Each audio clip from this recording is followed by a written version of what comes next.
I do think it's going to be Sett to Kalista. Right, and I also think the big thing is that Jiizuke's second most played champion, is Taliyah, right? LeBlanc is number 1, and everyone's banning that all the time. Taliyah is next on the list. It's above Echo as number 3, so if there's a Taliyah, I expect it to be for Jiizuke. He's up against Corki. Here is the matchup, so PoE is again on a fairly safe backline, consistent damage dealer.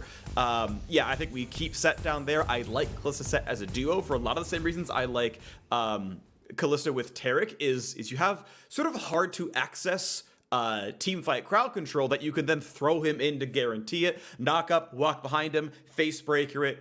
If you go for the ult and it doesn't quite work out, you want to come back in. There's a lot of safety here. It can work really, really icely. For extra spice, it's going to be Omnistone on the Sett, which I'm really happy about. I think it's a great keystone. That's fun for me. We got Dark Harvest for Jiizuke. We got all kinds of fun runes that I have appreciation for. Yeah, this is interesting. The Omnistone on support Sett, I feel like is a little bit questionable. I'm gonna reserve judgment and see if he can kind of make me feel differently, but I just feel like when you are playing support, Aftershock is very important for creating the tankiness in the early levels, where you don't actually have all of the bonus stats from the additional gold that you would get in a solo lane. You are lower level than you would be from a solo lane, so you are inherently squishier and therefore usually more dependent on things like the stone plate and the early Aftershock to try to make things happen.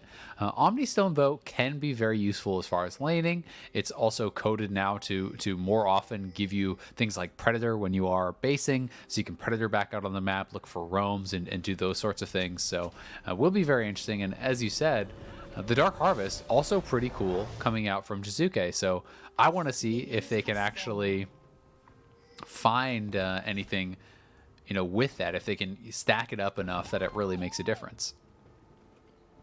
This is also... I mean, the upside is basically you get to trigger Aftershock and then get a new keystone mid-fight, so that you get 2 keystones. And that is the supreme upside, but you also some have RNG and some beneficial coding.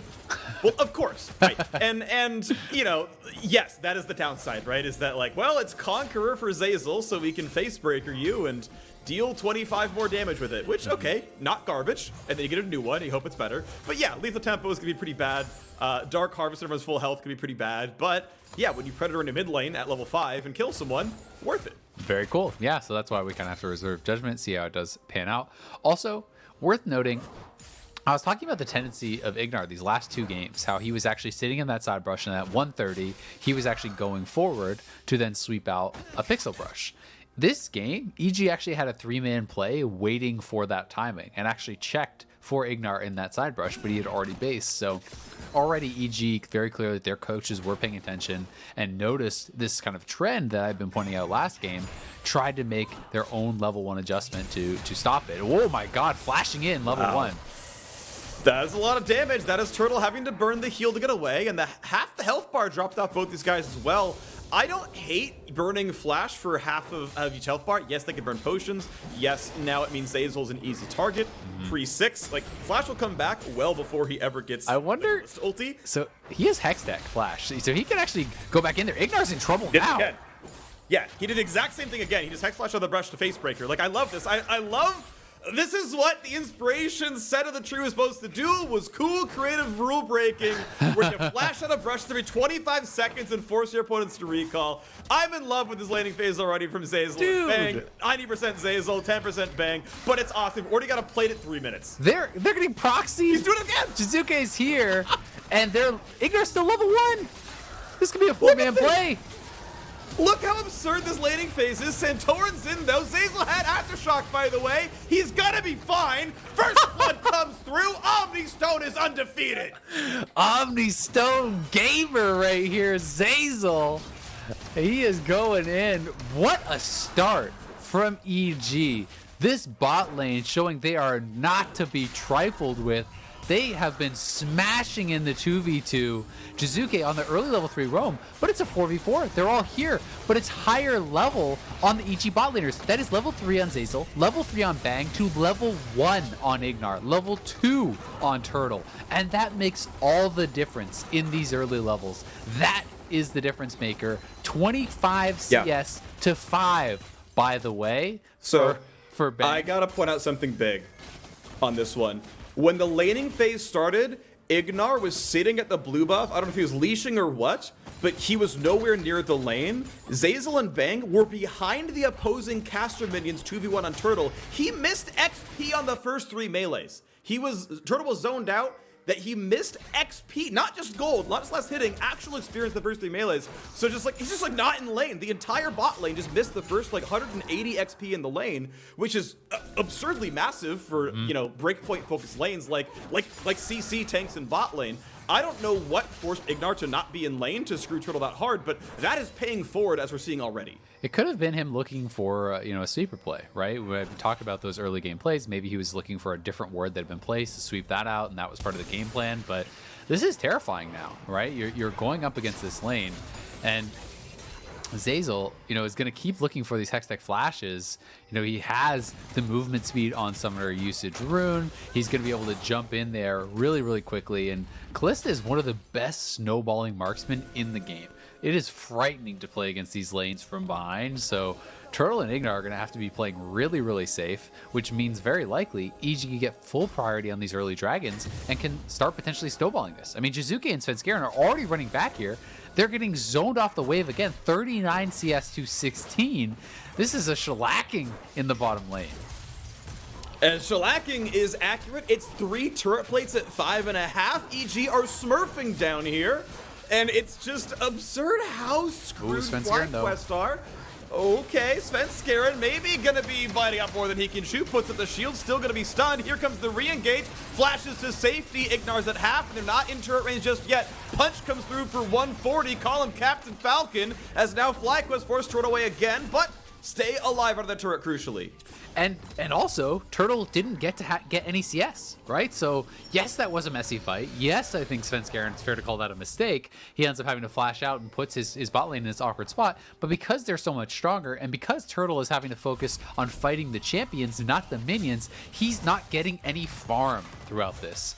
And meanwhile, up in the top lane, yeah, solo, you're doing great. You have an advantage here, but you're playing Aatrox into the Ornn. Ornn can stabilize and be in a position with levels where you can safely wave clear at your turret almost forever. So you really don't even care about that side of the map. EG are just going to leave Kumo on that island and say, great, farm it up, bud. And we'll be down here on the bottom side looking for 4-man plays and playing around our Kalista, who is super fed. Well, right now, looking as Kumo claims the rest of the wave and Solo takes his first recall of the game. It's going to be about a 14 CS lead topside as the lanes reset. He's actually going to stay around and not recall just yet. Aatrox will clear one more wave and wait to see what first items come through. But Kumo is going to burn his TP 7 minutes in at level 7. And, you know, get his potions, get his control ward, and maybe he will just walk, but we'll have to see right now. The Drake is alive, and Herald spawns in about 40 seconds. God. Pressure again, bottom side, and Turtle and IgNar level 3 and 4 to 5 and 5. 4 turret plates taken down, and will we see more down here? The turret itself's gonna drop. Here comes the wall, and they're gonna stop. No, he gets the Hex Flash off and gets back away, just barely to stay alive. TP comes in for Solo, but he's a little bit alone. Back into the turret, gonna stay alive, ignited. Re-engage, looks up to the top side. IgNar, 1 hit away from dead. Bang gets the 2nd kill of the game. Once again, diving well beyond the turret. This time around, they got a new wave that's gonna be claimed Solo's without dead too. issue at all. Solo's gonna run, face breakered in, triple knockup doesn't matter, and EG get an 8-minute first turret and 3 kills. GG, time to go next, boys. EG are dominating this game. They are running over the bot lane. Holy moly, they are just crushing FlyQuest bot lane in this game.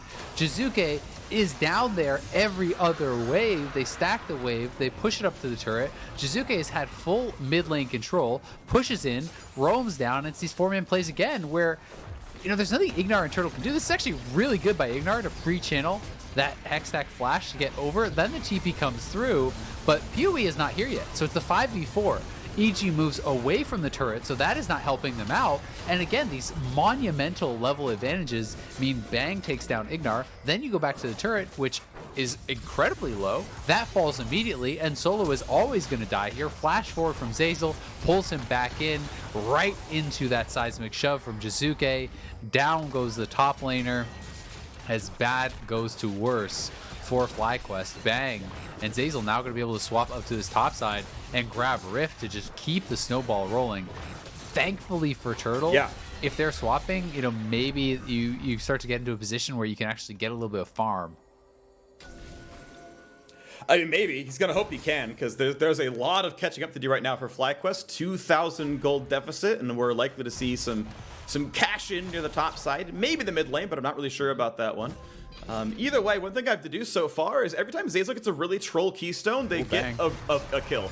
Bang now has to be respectful, gets pulled back in, knockup number 2. He's gonna get completely shut down. Zeyzal on Conqueror gets nothing, and a big double kill topside in for FlyQuest. I gotta give so much credit to Solo for that one. He walked into the bush, EG just completely assumed he was matching for Kumo. Instead, he just plays it for the long con, waits around a little bit longer. Yes, he's going to miss some minions here on this bottom side, but he actually just got his bottom lane back in the game. Gets Turtle a kill, denies all this farm from Bang and Zeyzal. They are even maybe going to get a plate. So that was a huge play from Solo. A lot of credit deserved by him, but Jiizuke moving up, and Svenskeren has his ultimate. Here they go. A lot of damage already. WildTurtle can only try to walk away, but Jiizuke is going to harvest him darkly and grab his second kill of the game. 4-2 already, as now EG like to push on the top side. They've still got the Herald, and this feels like the time to summon it. I agree. I think they're going to drop it for sure. I also like the split focus there from Jiizuke and Svenskeren. They knew Turtle had no flash, so he was not going to get out. So instead of actually using the seismic shove over on Turtle and just instantly killing him, we saw Jiizuke throw that at IgNar, forcing out IgNar's flash. So not only do you get that guaranteed kill of Turtle, you get the little nice bonus of that flash from the support on FlyQuest. They will get this turret here too. That is going to be feeling really, really good from EG.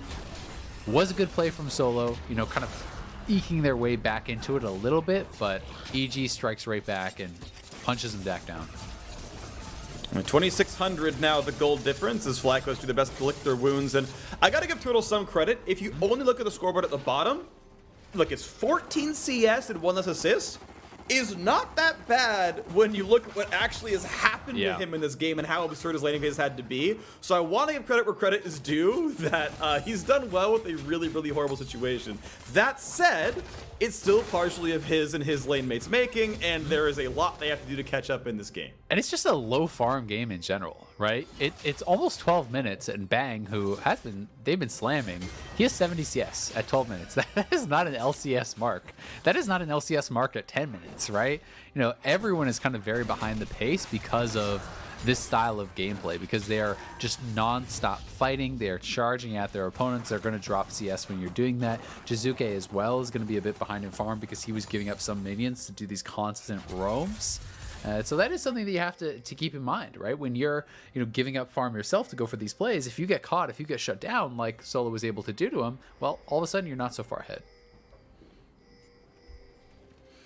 Well, Solo is the one who has been able to free farm. A completely untouched top lane. He did TP down once, but it was, you know, to match with Kumo for that dive down there. Otherwise, he's been mostly able to farm cleanly, and he is the one player on the LCS mark. PowerOfEvil, of course, having to roam around a couple times as well. Pretty close to that at 120. And those are seemingly like the primary carries on FlyQuest here. The two who have been able to farm, who aren't the ones being consistently attacked there by the Evil Geniuses rest of the map, to be honest. And we'll see if they can scale up and make that happen indeed. EG gonna shove in the mid lane. They've already taken mid and bot, or sorry, top and bot outer turrets. So mid lane, the last place to put an AD carry, 30 minutes into the game. Yeah, we'll see if Solo is able to get some damage down on this turret as he's up there. It feels like his DB almost up, so they could actually contest. And Solo, you know, you're talking about his ability to free farm. He actually has a huge experience advantage. It's not just the CS. It's level 11 to level 9 on Kumo right now. You know, Kumo is falling very far behind as far as that experience. We'll see if he gets 10 off this wave, and he does. So it's at least, you know, a level and a bit, not that full 2. Yeah. but still Only pretty bad. one full level. Yeah, Yeah. more like a It's level rough. and a half. So it is rough. I know.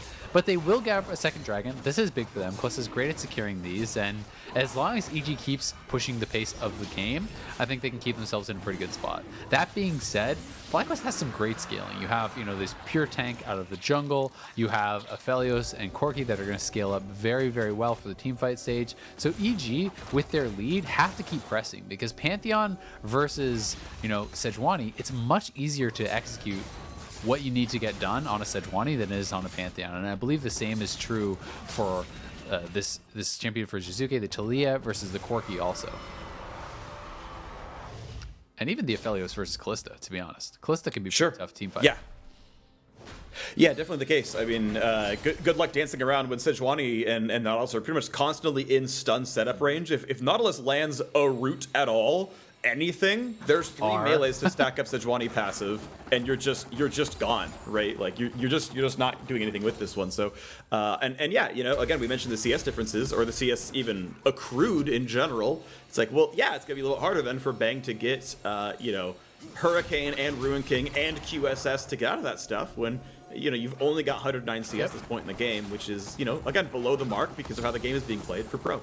I mean, really, the only people that are kind of at that LCS mark right now that you expect in a normal game is PowerOfEvil and Solo, because they've just not been roaming. They've been mostly just kind of chilling their lanes, farming it up, trying to create advantages there. And now EG gonna get flanked. The attempted play, they're going to push Zeyzal around, he ults, and he's going to get pulled right back in, finds a knockup, finds a bunch, he's still going to die, and FlyQuest go for the disengage, but there's a stun on the Santorin, forced to flash out as well. Ornn sounds, finds a knockup onto one, but has to flash back to safety. Meanwhile, Svenskeren went in and actually sets up the kill onto Santorin. So it's a 1-for-1 long-term, Zeyzal dropping as a trade for Santorin dying as well. EG's health bars look better as they force the recalls, and won't get too much damage mid lane, instead they're going to go for top river. Yeah, they're going to look for another Herald here. EG, everyone collapsing. Jiizuke, though, flashed on. IgNar is going to make it happen and stay alive through it. Last tick. Ignite! Woo! Last tick won't claim him. FlyQuest, nice pickup there. Turn it around for their favor. Yeah, that is a big one. Jiizuke had flash, but wasn't expecting it, couldn't react in time. Does get locked down and taken out. And that may actually prevent them from going for Rift Herald. We'll see. They are heading back over to it, so wanting to try it one more time. Bang. The collapse came from multiple sides. Does flash, avoiding both the hook and the ultimate there. Then slamming Santorin back in. Bang ults him out to safety. Zeyzal re-engages, gets a good haymaker across the team, but maybe would have wanted to play it a little bit more slowly. Svenskeren, though, ults in. Kumo TP's in. Jiizuke ults in. EG collapsing from everywhere do arrive and knock down that kill. So it is the trade, but it is a positive one for them on the initial play as they took down the jungler for the support. And now we wait to see as this blue buff's going to be grabbed without much issue. Evil Geniuses going to collect themselves back up on the map. And I really got to point out and give a lot of credit to FlyQuest, the gold is back to tied. This game was so absurdly EG favored, it made Cloud9 look like they didn't have a good early game. And then you come back and look 10 minutes later, and FlyQuest have accrued a gold lead. They are down 2 Drakes that will be hanging over their heads, but they've got to feel comfortable right now. You've got nearly the Death Stance and a 60 CS lead top lane, as well as PowerOfEvil, who's still farming at a great clip and has Triforce plus Sork Shoes. Turns out CS is pretty good when you have, as you say, right now it's a good 60 CS top lane. It's 30 plus CS in mid lane. That's nearly 100 CS right there. Bot lane, yeah, you're down 30, but your jungler's ahead plus 20. This is just way more minions killed by FlyQuest. And as a result, despite all the shenanigans in bot lane, they are holding pretty even. But EG do have a lot of playmaking. They have a lot of global, semi-global type abilities. And they are looking to continue pressing because their team is very good in skirmishes and these kind of scrappy little fights. And if they can continue grabbing these dragons, they'd be looking good. They're going for the play. They're going for the play right now. 5v5 with Solo on the flank. Here comes the Ornn over the top. Big punch comes through, and he gets pulled right back in. Nicely played by Zeyzal. Now turn their attention to Solo, but they can't knock him down. They set up 1 kill already as Bang is dropped without summoners available, and EG simply forced to run away. FlyQuest with the mid-game team fight right as their mid-outer turret falls. Get a 1 for 0. Bang gets locked down and taken out, and that is huge. FlyQuest are going to be the ones pressing up on this tower, looking to get aggressive here. And as you say, both the summoners were not available. You know, Bang is playing the Exhaust this game, something we didn't even have time to get into, to try to help him, you know, if it is solo or someone like that diving in on top of him, you know, that Exhaust is going to help him to stack enough spears to actually win out. But FlyQuest, if they get this dragon, I actually think they're just straight up in the lead by quite a bit, because they're already ahead in gold. I think they have better scaling, and these 2 dragons don't really mean anything. So stopping the snowball into a soul was really the only thing EG still had going for them. And EG now is in a tough spot. Well, they're going to try. They don't have the ulti out of Zeyzal, but he might get the face breaker. He's trying to walk into range with Demon's Plate. He will be able to. Finds only a slow out of it. Here comes the wall over the top. Jiizuke will not chase through, but Turtle does not have a way out. He does not have flash. Can they pull him back? Yes, they can. 1 for 0. Svenskeren holds the front line. IgNar low on health, down below half HP. Solo holding the front lines pretty well, but Bang has arrived. This is the rest of the squad. IgNar just barely slinks away with his life, but they are battling back and forth for the kills. 1 for 0 back in mid, 1 for 0 again down here. EG ready to keep going. Turret number 4 gonna fall. Such an exciting game, battling back and forth here. EG just keeps on swinging because they know they have to. And despite their incredible early game, they're now in a pretty tough spot. They have a comp that is a lot harder to execute on. You know, they are behind as far as the solo lane farm very heavily, so the gold really kind of is not very much in their favor, and now they just lost a dragon, so it's not going to be an early mountain soul for them. They still could get that. They still can win this game, but it's getting a lot tougher, as FlyQuest has been very resilient, to their credit. Yeah, an early game focused composition where the early game went great, but the mid game turned around. We are at a pause real quick. They're of Evil Geniuses versus FlyQuest, and FlyQuest seemingly have turned the corner in the series and in this game. They have come back from a huge early game deficit of focus down to the bottom lane, and now we are resuming from where our broadcast left off. Now I want to give one piece of table setting, which is the fact that the chrono break, because we are watching these games on a delay, 22 minutes and 51 seconds in is where that actual pause and resume happened. So we are catching up with that point in the game, and then we will then go into the sort of the chrono broken 22:51 afterwards. Great. So I'm just glad to see things were able to get resolved. It is nice that we were able to chrono break it, and hopefully you're going to have no further issues as we are moving forward. And very important game for the 2 teams. Obviously, EG looking to close out this series. FlyQuest with a bit of momentum in the series since swapping solo in. They took last game. They're looking pretty good in this game when you're considering comp and their current position as far as kind of strength of carries and solo laners. So we'll have to see if EG can kind of fight their way out of it, because they can't start playing defensively. With this kind of composition, you need to continue attacking your opponents and looking for plays. We'll see if EG can keep that pressure going. Of course, it's going to be important, as we've talked kind of several times. This is more of a early game team, and now Zeyzal and Bang walk in, but Bang has to instantly flash away, dunk into the back line, but there's no one in range to help the fight, as Bang instantly had to flash away. I don't think they realized it was 2 versus 3, so they did play aggressively. That is what we wanted to see. Sadly for EG, it did not go well. No, it didn't work out, and that's both summoners off of Bang. The flash off Zeyzal too. That is actually really, really big, because that is a lot of their playmaking and Bang's ability to kind of have some safety in these fights. We already talked about how much lockdown FlyQuest has earlier. You know, Nautilus is just, at this point, kind of just looking to press R on Bang, lock him down for the follow-up from the Aatrox, for the follow-up from this Sejuani, and that becomes very, very difficult for the Kalista. You know, Kalista really is a champion that often has to play from ahead. When you are even or behind in these types of games, it becomes incredibly difficult to get damage out, because you have to be pretty close to your opponents to be able to do it. And that means you need to be in a position where you can life drain tank and be durable enough that you can actually survive to keep getting that damage out.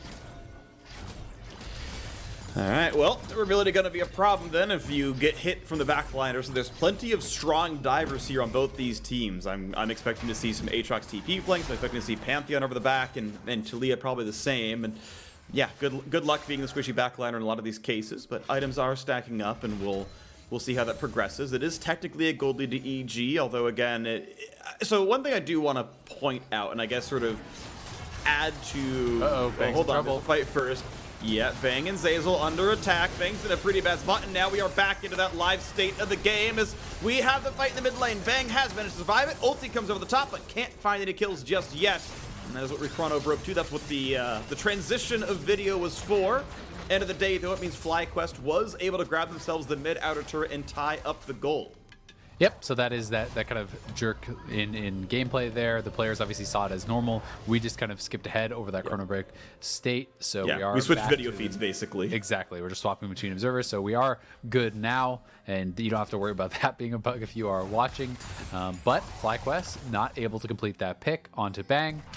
We see that PowerOfEvil now has his IE. That is a huge buy for the Corki. Really the point in the game where you do start ramping up quite a lot, getting all that additional AD in, and you know, PowerOfEvil is going to be such a threat in these team fights going forward. And FlyQuest just again looking to set up, try to get these picks, try to get these team fights because they want to fight straight up 5v5 front to back against EG.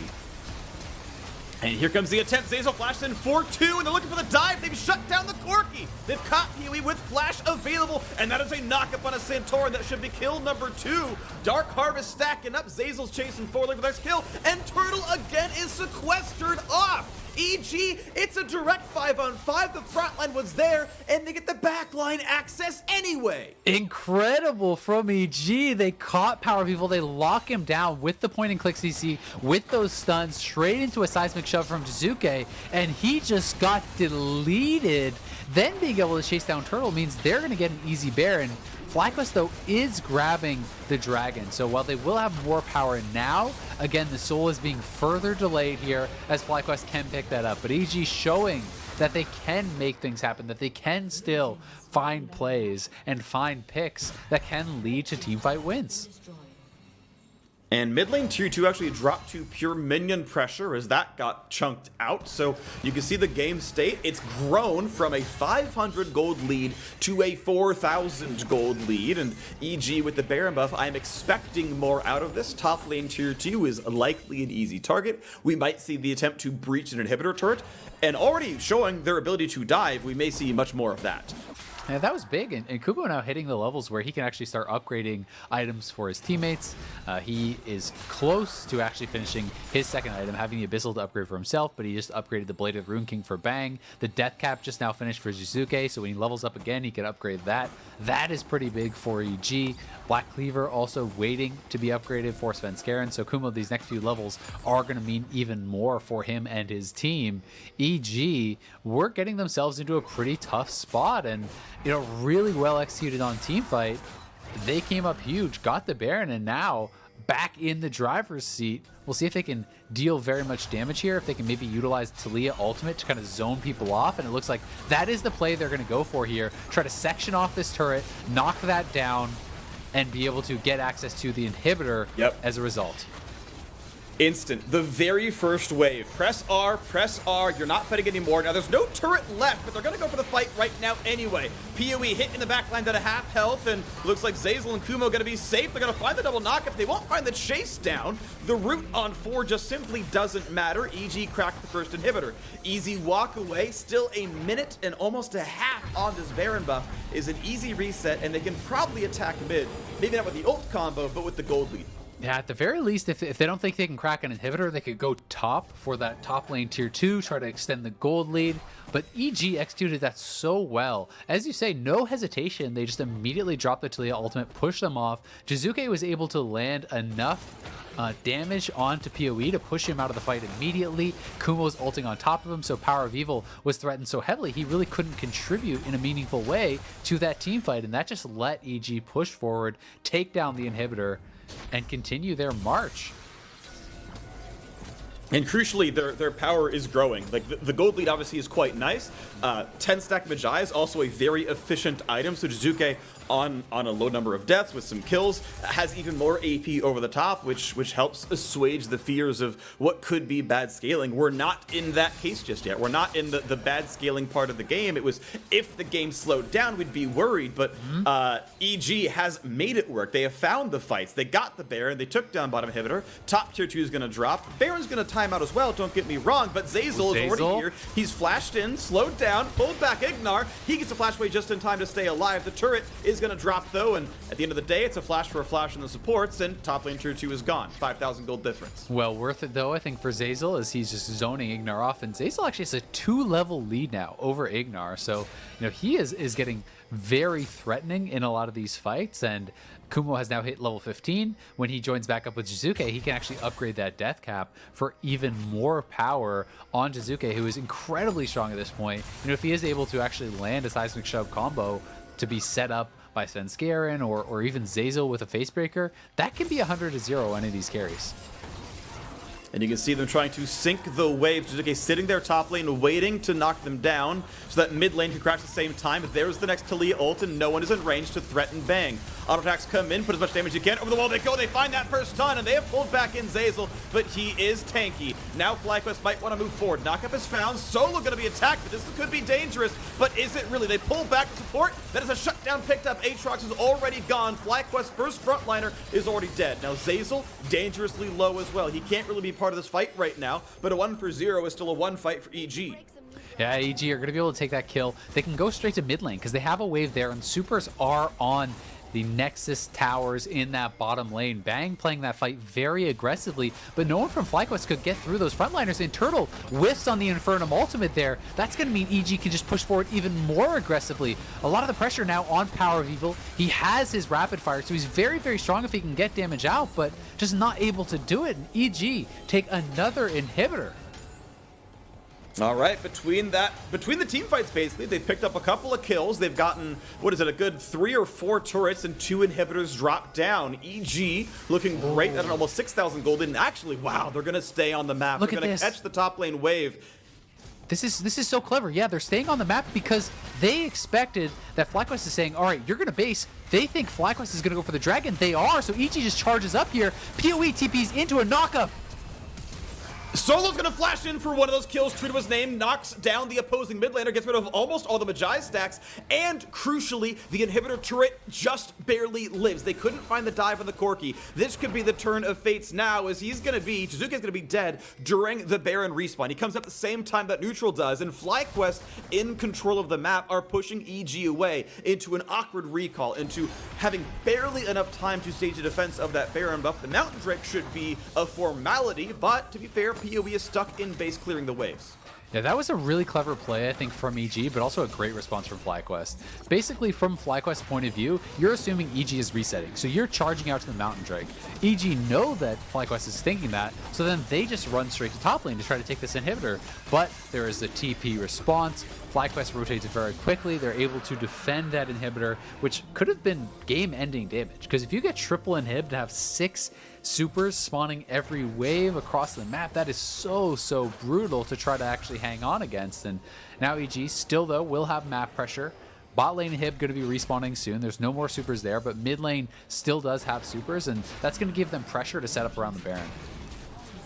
And Zeyzal feeling comfortable to play forward. They're going to go for the red buff steal. Nicely done right there. 1 away from Soul Point, though. FlyQuest already on 3 Mountain Drakes. Number 4 is coming in just 4.5 minutes, and that is something that you might not be able to give away when you're focused on assassination power. Bang is starting up the Baron, though, and it is Fog of War down here. FlyQuest didn't fight that hard for top river control. There comes the ult in for Taliyah, but I'm not sure it's going to drop the Baron in time for that wall to stop anything from happening. Here comes the attempt towards Kumo, has to walk to the side, isn't pulled back as he pops the W. They're going for the play. Nicely picked up right there. Jiizuke with the rest of the squad and the Ren pick up the Baron. Here comes the re-engage. Ornn comes across the face breaker onto 3, but Solo's buying a lot of time, looking for Svenskeren. Look at a giant knockup. They're going to knock down Bang, and Solo wants more. He's going to find another pair of knockups. It's a 2-for-1 so far. EG are scattered, and they're running for dear life, but Svenskeren's going to drop. It's a 3-for-1 in favor of FlyQuest. They're going to take control of the map, but Baron's already been taken. Look at the assist pings. They're actually thinking about perhaps TPing for this. I think it would be way too risky, but there was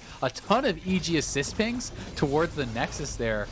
Was wondering if they wanted to try to go for some sort of a play. Jiizuke doesn't have ult, though. He will reset. Kumo not going to commit to any sort of crazy TP to buff those up. As you say, EG does get Baron, but losing multiple members as Bang went down pretty quick there. Solo having another great team fight. Zeyzal had... From what I have heard, issues have been resolved. We'll be ready to zoom in just a moment here. Again, we've got about 2 minutes of Baron buff left on Evil Geniuses as they lick the runes with Svenskeren and PowerOfEvil trading deaths. And now we get back into the game. A 4,000 gold difference where we have to emphasize FlyQuest have a scaling edge and are one Drake away from Soul Point. But in the meantime, a minute and a half of Baron buff for EG to break the lead open even bigger. Yeah, we'll have to see how much they can get done with that. Obviously, they did lose some of those Barons on the way out, but if they group up, they could buff up some of those waves, and they have the ability to try to pressure on multiple sides, right? To try to attack some of these open inhibitors, to try to really, get something done here to try to prevent FlyQuest from getting the mountain. So, a couple item specs coming through. Bloodthirster done for Bang. He recalled for that item. We already knew he had the upgraded death cap. Jiizuke actually sold his Magi's off that death. It was down to 2 stacks, and instead going towards Fiendish Codex and now his own stopwatch, the QSS, and as you were mentioning, PowerOfEvil on a more aggressive bent. That Kerchai Shard could have been the pieces of a Hex Drinker. With QSS over the top, maybe it's enough to survive some kind of burst combo, but it's going to be for damage. My bet is Stormrazor for the long-range slow. We'll see what it ends up actually being, though. And here is Evil Geniuses grouping up to the bottom lane to push for the open inhibitor that has respawned. Be interesting to see where he goes. GA, obviously another option that you were mentioning. That's something that Solo is working towards. And GA can be sometimes the single most powerful item, come late game, where these death timers are so long. But here is EG pushing in once more, utilizing Jiizuke's ultimate to try to actually push up on this inhibitor. And Solo recalling, but there's no wards. Notice how they've actually cleared all of the vision out before moving up, so that there's no ability to TP in. But IgNar does find the hook anyway. Finds a pull in. Svenskeren could be low, puts up the shield though. Here comes the knockups, and Ornn is ready to follow through. No, he's stunned during it and he can't find, but the dunk in the back line. Then the flash face breaker. Finds 3. A little bit of damage comes over the top. Now Solo looks for the re-engage. He's pretty tanky and has Guardian Angel and finds a knockup. Kumo getting forced to run away, pulled back in, but no one's there to follow through on the damage. Recalls come in, but with how much health comes back in the fountain, this is limited time for EG. They are coming back on the map fast, and TPs are up for potential flanks. Excuse me, if the wards ever did come down. Now it's EG running away, but the health bar lead is with FlyQuest, and EG also running out of time before this 4th and final Mountain Drake spawns. A lot of credit, though, to EG doing such a good job of clearing out with pinks and sweepers and everything, making sure that Solo cannot TP flank. Because if they get TP flanked in a fight like that, you are going to get decimated, and that could very well be the end of the game. So EG doing their due diligence there, allowing them to actually knock down that inhibitor. They now have that map pressure of this bottom lane that's going to be constantly pushing in. And FlyQuest, they're the team to first set up. There's 5 seconds until this Mountain Soul that they have available for themselves here. But if EG can delay them, the supers are going to be pushing in. Okay, this could be the moment of truth. Bot lane is slowly pushing, but about 15 seconds to go till that is done. Package burned out of PowerOfEvil as Kumo. Okay, yeah, Jiizuke out of flash to trade for that one. Here comes the fight towards the bottom side as Svenskeren and Solo mark each other. Mountain Drake, of course, is alive mid, pushing in, and there is no turret there, so that can also be a source of pressure. EG, are they willing to fight? They are posturing very far away, and instead it's rock surfing into the mid lane. It's a TP back to the base, and Zeyzal wants to try to stop something. Bang is nearby. That's Mountain Soul picked up, and there's only a flash to keep Zeyzal safe. Here come the push into the base. They know they can take the middle inhibitor. One more auto will knock that one down, but it is Mountain Soul on FlyQuest. A stimulus of about 5,000 gold worth of health goes onto every member across the board on FlyQuest. And Turtle's now in trouble, though. They have reconvened. Is this a catch? Can they find it? Svenskeren flashes, slows, stuns. Santorin buys some time. Ornn comes to the top. That is a 1 kill picked up, but the knockup is there for Zeyzal as well. Kumo's in front. They might chase down one. They will. Bang is going to drop Santorin. His days are numbered. It's going to be a 2-for-1, but they're on to Jiizuke. Burns the stopwatch. Burns Azonia's hourglass. Now towards the Corki. Another 1-for-1. Now it's on to Zeyzal. Doesn't have a lot of damage. Trying to run away. Just really staying alive, but still Solo might find the auto attack and gets that kill. He is on a rampage. It is 2v2 on the map. Svenskeren not sure he can win this one. There's a lot more damage on Aatrox than there is on Ornn, but IgNar is getting pretty low. The chase forward, Svenskeren finds that kill, but he's 2 autos from death. Solo trying to trade it out, and now it's 1v1 on the map as the respawns are 20 seconds away, but there are super minions and an open inhibitor top side. Mid has to be answered. Top, it regens to 1/3 as inhibitor turrets do, and Kumo can't find that one. An equal trade of kills. The turret's going to be low, but it will stay alive. What a ridiculous close game, but now the Baron is spawning here, and EG has knocked down 2 inhibitors, so FlyQuest is going to have so much work cut out for them to actually continuously clear away these minions to keep their final Nexus turret safe, which is very, very low right now.